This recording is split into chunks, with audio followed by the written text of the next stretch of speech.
Welcome to the Let's Talk with Paula show, where we have always had many people come on. And when we first started out, we had actors and entertainers, and we had hairdressers and poets, and you name it. We had a hot topics. We just talked about everything. Okay, that's why it was called Let's Talk with Paula, I guess, right? But since then, we've been giving you a lot of information through COVID. We were just making sure we were feeding you information, and my spirit told me that we needed to, which we have started to do, because Micah has been on here a few times. She sang, and then she talked about a theater. And so, we're starting to have other people come on so that we could get that feel back with, a variety of people, because COVID has made everybody so depressed. Now, in one-on-one, I've talked too long because I need to introduce my co-host. And then we need to go around the room, okay? So, they know you as a household name already, but you need to introduce yourself. Okay. For those who don't know, I'm Micah Chevalier. I am a singer, songwriter, actress, performance coach, and just your run-of-the-mill girl. I'm actually co-hosting for the first time today, so I'm excited about that.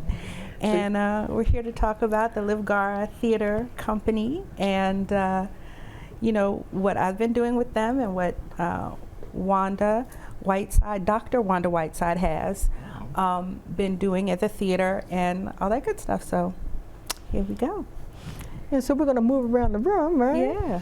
Well, I just want to say thank you, Paula and Micah, of course. I just appreciate it, and you're just a wonderful talent and just a wonderful spirit. Thank you. We worked together some years ago with Ain't Misbehavin', and you just were marvelous and just an incredible talent and singer.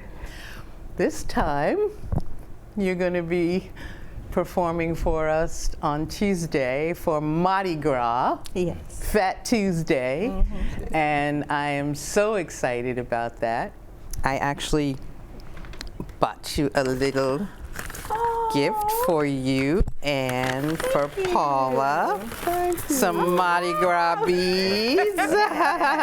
You can sort them out. Okay, so now you can have them red things, Thank girl, you. but I have to have blue. You have to have blue. Yeah. Okay.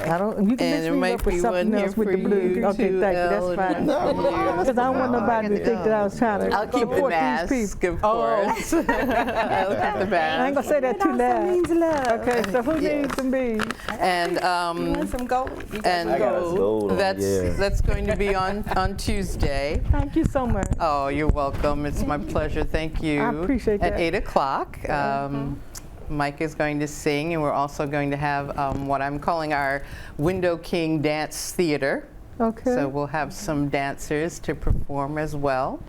And then on Friday, our centerpiece event will be CG Gardner's play A Thirst for Freedom, starring Mila L, who is here with me. And he plays Abraham Williams, who is post-Civil War, and it's our time during Jim Crow, and it's what life was like for the African American during that time. So it was a pretty harsh time. And El is a fantastic performer. He also has worked with Livgara Theater. We did another one of Chris's plays called A Matter of Perspective, and he was wonderful. And why don't you talk a little bit more about your character, if you like? Now, let him tell us who he is first. Right. Okay. Yeah. Well, my name is Milan L. Okay. I wish my name was Micah Chevalier, so I can say that. I love her name. I love it. I just I love to say that name. I do too. Great. I do too. But Milan L, I'm an actor. I've been in several independent films as well as some major motion pictures. Well, you need to tell us, man. Oh man, it's a whole lot to name. No, I mean, you could just throw out a couple. The one that most people probably saw me in was Harriet. I was in that for. I had a small scene in there with a couple of the named actors there. And then I did a bunch of films with Harold Jackson III. He's a film a film producer here and a filmmaker, director, everything. He's phenomenal.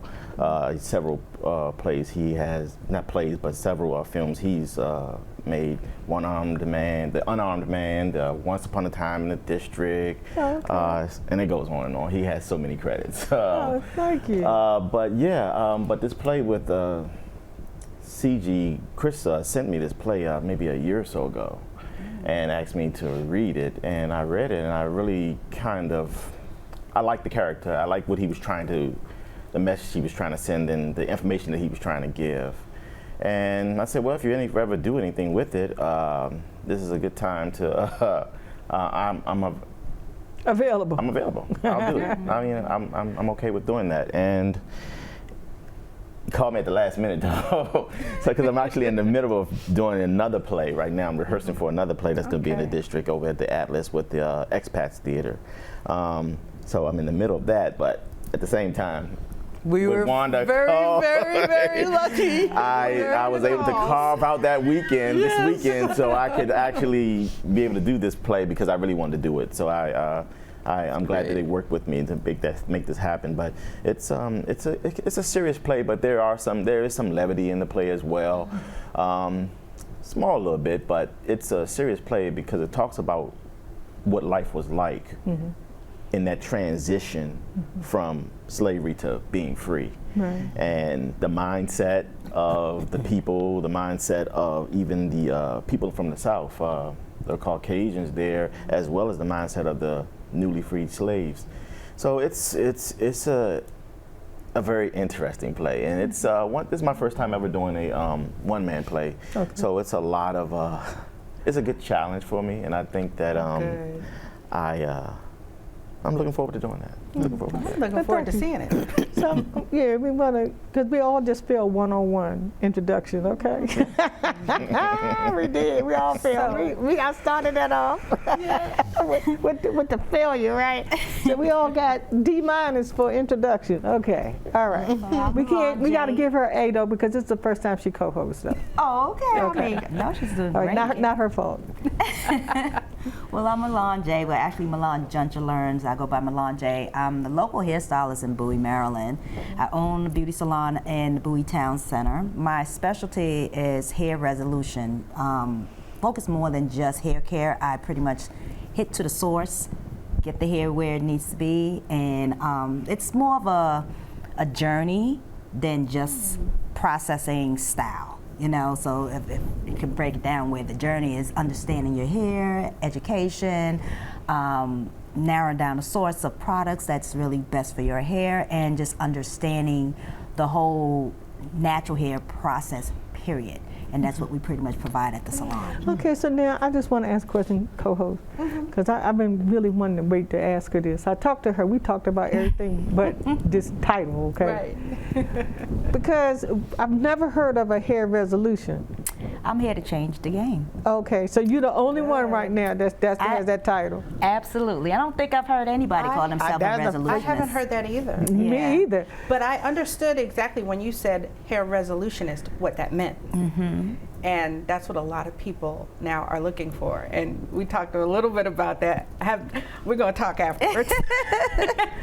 I'm definitely a sorted out service. So I figured I can say I'm a hair care, hair resurrection specialist. And a lot of people like resurrection, I bring back the dead, you know, when it comes down to that hair. Right. So, but then it's just like, in reality, have I grown people hair where the doctors might have said no? Yes, I have. Have I given women hope from going through chemo, walk them through the journey where they have lost less hair? That's my specialty. I restore hair. I put you on path of knowing that there's hope. You don't have to settle for, and do not get me wrong, the dermatologists are here for the reason, they do what they do, but sometimes there's when you just touch base with some of their natural source, and I can give you options to make a soft no. Just women? Hair, period. Period. I just had a box on here last week before last, and we started out when I was doing the sports thing, you know, with boxing. Well, I didn't start with him. I started with Sugar Ray Leonard's brother Roger, Okay.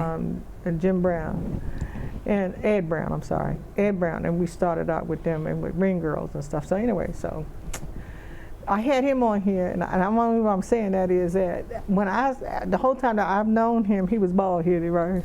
And then when I saw him, he had hair. They have hair transplants now. Oh, yeah. No transplant, no. Oh, this is just him growing his natural hair. No, this is what he said. He said he used, and then I finally saw the commercial on television. It's called Keeps, Keeps. That works. Heard of that. That works. I'm telling you, it works. He said. Now is it a dependency? That's the thing. Look, girl, I didn't ask all that question. He told me.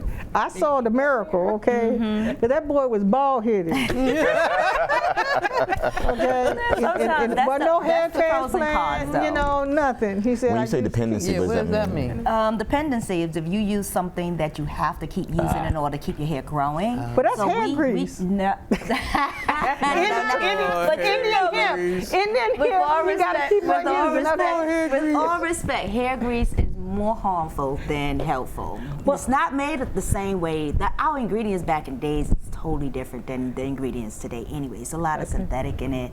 I mean, it's a lot doing more damage to the hair. A lot, even the YouTube University, no shade to them, you learn a lot, but at the end of the day, you're watching people who's just watching other people do certain things. Oversaturation is harmful for the hair, and that's of all ethnicity. A lot of times we think the more we need just to make the hair moisturize, actually we're clogging the hair. So when you wipe it off, the hair is even more drier. You're stunting your growth, you're causing alopecia, that's premature receding, you're causing flakes to the scalp because you're actually causing more dryness. So it starts from within your diet, and then just understanding some herbs. You can go some natural routes, and then just little application. Natural hair breathes, and if you clog it up, it performs real ugly. So I haven't washed my, I don't really want to brag about it, but I haven't washed my hair for a couple of weeks. So I don't put no oil or anything in my hair, and the people say, oh, it's your texture. My texture is still hair. A lot of times it's just because my hair does get really, really curly and really bushy, but being mixed, I have that mixed texture, but at the same time, that texture tends to be even curly and dry. So, and then it's coarse strands. So I have that in between. You just can't do enough of this or can't do enough of that. So there is nothing really for me. So then I had to find something that worked for me, then worked for everybody else, and then it worked for other people. Then there's really just the one consistency is just a light amount of products. And that's really the key. I have found, I'm gonna tell you the truth. I mean, you know, when I was coming up, I'm gonna tell how old I am now. It was Blue Magic, right, in the blue jar, Magic. right? No, okay. But later on, it was this Indian woman that told me to try. You know, I had the name of the stuff on my head, Indian hemp. And when I started using that, she didn't tell me that. She said, "Don't be all you need." Just a little bit. You know, a little bit, and just put it on your hand. I'm gonna tell you, my hair started to grow. Not that I didn't have hair, but I'm just saying that I got more length, and it was more manageable. And when I stopped using it, then it was a whole different thing that was going on, you know. But so a lot of times is that when we apply some type of lubrication on the hair, whether it's due to some type of oil, what that does is it kind of coats the cuticles. So it helps you retain your length. When you use something too heavy, that's when you wind up having sticky hair. But if you use just the right amount, you're just going to give some slippage control, allowing the hair to be able to slip. So that's why I say satin pillowcases versus using, you know, cotton. So you just visualize if you have nothing on your hair and your hair cuticles is in its natural stage, it's going to catch with one another. And most of us don't even know how to comb our hair properly, so we'll start at the root or mid shaft and comb through, and we'll rip that, which take away from our ends, which is the whole thing of what we call tension, length retention. So when you're putting a little bit of oil, not only you coating your hair, but you're assisting your natural oil to coat the hair as well. So again, it's all about the moderation amount. Oh, wow. That's good to know. But the commercial, you see it on television. You've seen it on television. It's called, Keeps. and I don't have Oh, any the stock Keeps in one? it. Yeah, Somebody yeah. just told me about it. Okay, I don't have no stock in the Keeps product. I don't know whether it works. I just know I saw this brother that I know that was boxing that was bald-headed for a long time. And when I saw him again, my brother had a lot of hair on his head. He even showed me a picture where he had grown a little bush. Okay? You know, he cut it down. So I'm just what saying. about coconut oil? Is that good? I definitely not a fan personally for coconut oil for hair. A lot of times the best way to test products or oils, if you put it on the back of your hand and see how it absorbs on your skin. And if it feels light and it's not transferable, that's how it's going to be on your scalp. So coconut oil that's how you test your products. Oh. So if you find like some of the, like anything, like if you want something that's going to give your hair a little bit more hold, then you put it on the back of your hand, give it a couple of minutes, see if it's sticky. That's going to give you the hold you want, that's because it's going to be sticky. Now, if it's going to be airy and light but still moisturizing, that's the product you want to go towards, because it's going to allow your hair to have movement, and it's going to have prevent it from flaking and drying out. So now I just have to remember, not sticky. Sticky, it depends on what you're looking for it to do. If you're looking to have that hold, that freeze style, that ponytail that looks like, it's You got hold your eye, yes. Yeah, I want that hold. Botox done. So it's just knowing what it's gonna feel like. Oh, Feel okay. it out here first. Okay. That's what's going on your hair. Oh, okay. And that's just like, And that's why I told you that I thought that she was a good mix, because I ain't know whether or not, she know hairstylists and she know makeup artists and stuff like that, And then just talking to her, she's the owner of the shop, right? So she has accessibility, for you guys if you need it. Look, I don't have no business, I don't have no stock in her business. I just met her, okay? I talked to her on the phone like I talked to everybody else. But the spirit just told me it was a good blend. Yeah, it's very interesting, Yes, because yes. some people out here, they say coconut oil and coconut milk, and but it's interesting That's why she got that new name. What you call it? What's it called? resolutionist. Resolutionist. I used Okay. to say tech, but it becomes so technical. Resolutionist is much better, because people come to you for the solution. It's like, give me an answer to what's happening. Right. So you And just got to everybody's find. hair is different. Everybody's hair is different, Right. and there's certain gifts that each stylist have, and a lot of times they don't know how to hone in on it. But I know I have a special gift, so it's just a matter of touching that one's individual's hair strand, and I can tell the story. But that's my gift, so I can't train no one with that. So that's what makes me special. That's why I can go certain places and do things other people can't do, but I can teach as much as I know, because I'm not selfish with my any of my talents.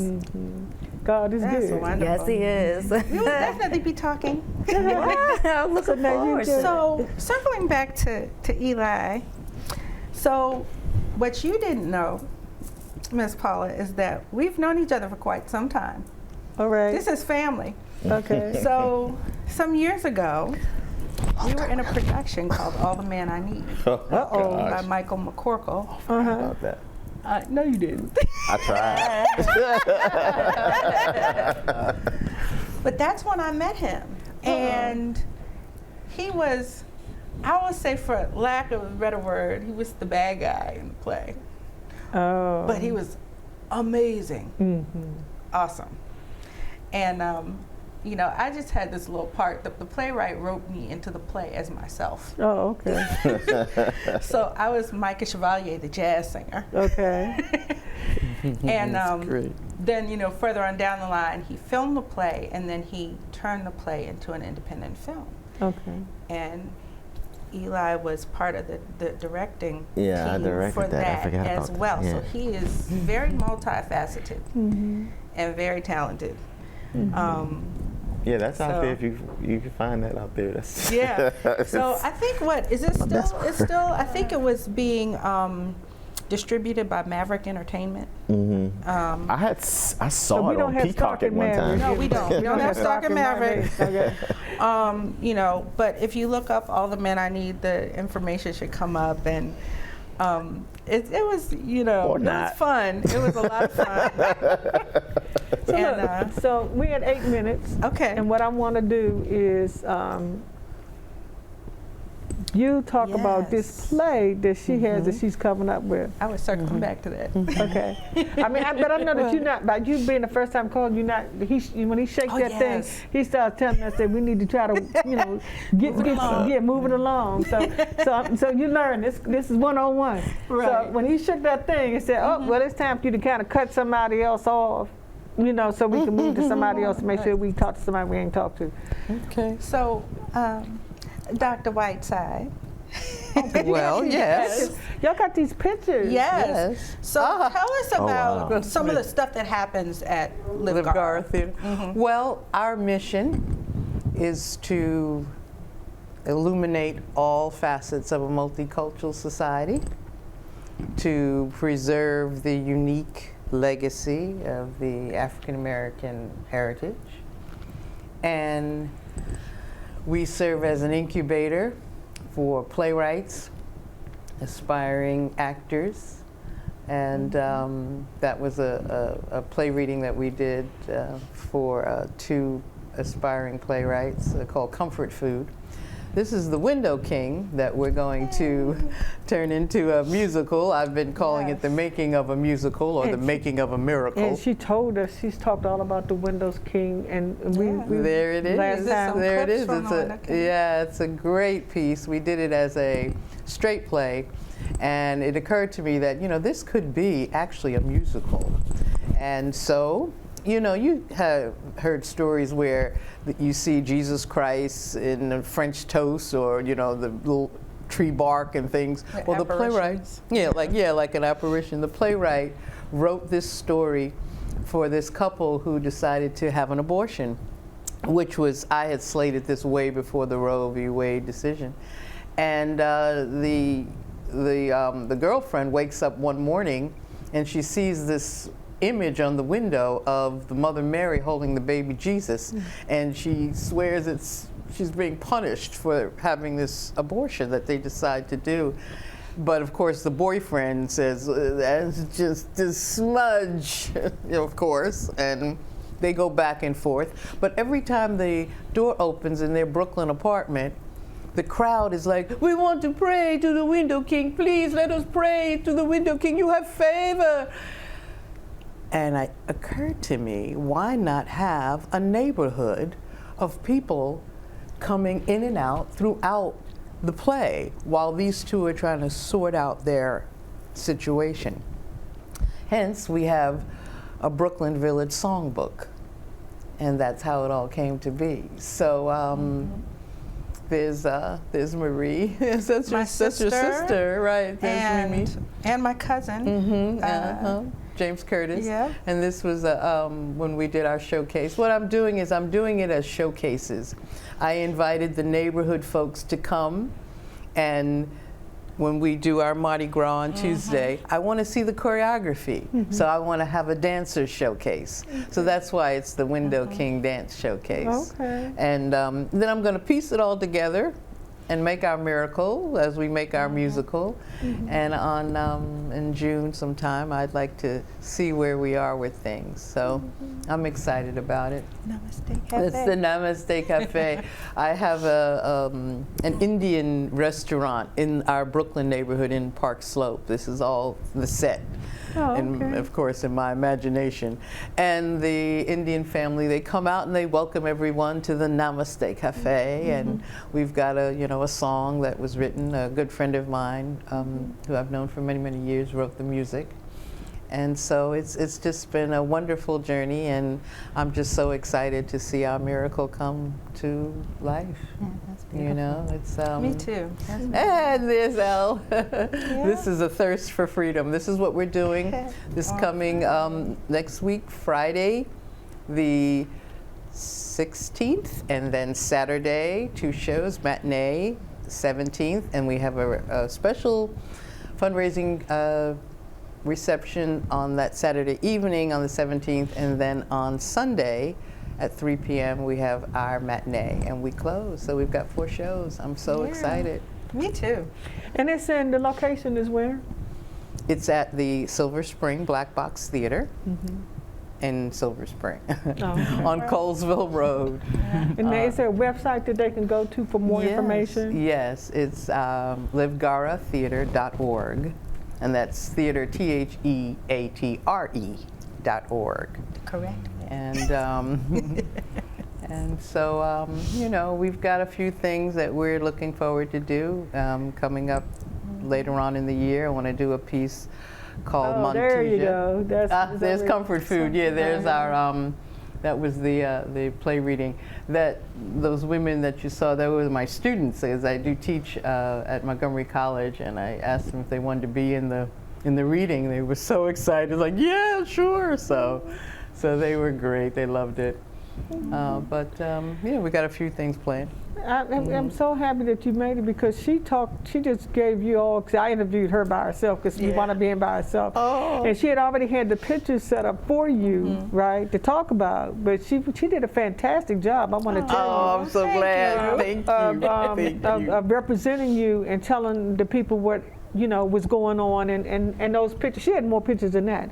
And she was able to just be that person that she is. That's why I knew that I could get her to do this today. It's because awesome. she's been here so many times. You understand what I'm saying? That Well, the timing is perfect because the show opens next week. Yeah. And we are so excited. We want everybody to come out and check it out. Come see Micah do her jazz and see the Window King dancers, and then come back on Friday, Saturday, and Sunday and see L do his thing. And so, El, did you write any of the music? Because we got 1 minute. So did you do any of the music? No. No. Okay, none of the music. Oh, No. wow. Okay. No. I was trying to make sure. Okay. But you can sing though too, right, El? No. That's what she told me you could sing. I can hold a tune. You can hold Yeah, it. You yeah, can 'cause do she it. told me you could. She told us last week you could sing. So don't be trying to play. I'm making stuff She up, man. already.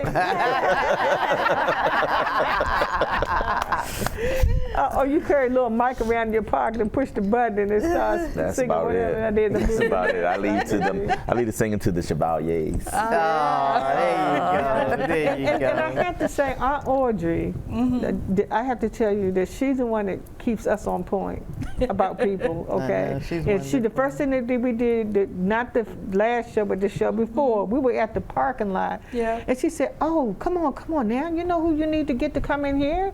You know, and she said you. And you know, she said, bring her on. Aunt Audrey, she I on love point. Aunt Audrey. Yeah, I do. Aunt Audrey, you know, I'm always going to say Aunt Audrey. That's right. She's So don't be wonderful. mad She's with so us. Don't be supportive. tickled. All of you guys have been wonderful. Yeah. They're just so You're all our supportive. family, so. Yeah, and I'm so glad that I was able to get you to come on, because I've I'm learned honored to be something, because here. I didn't want to ask you on the phone, right?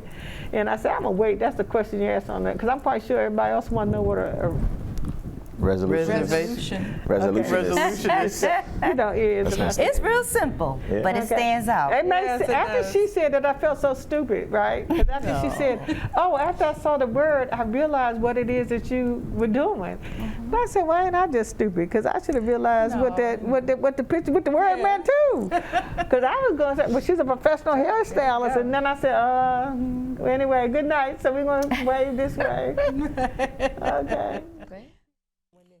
And they will tell you if y'all come. They will tell you what the room number.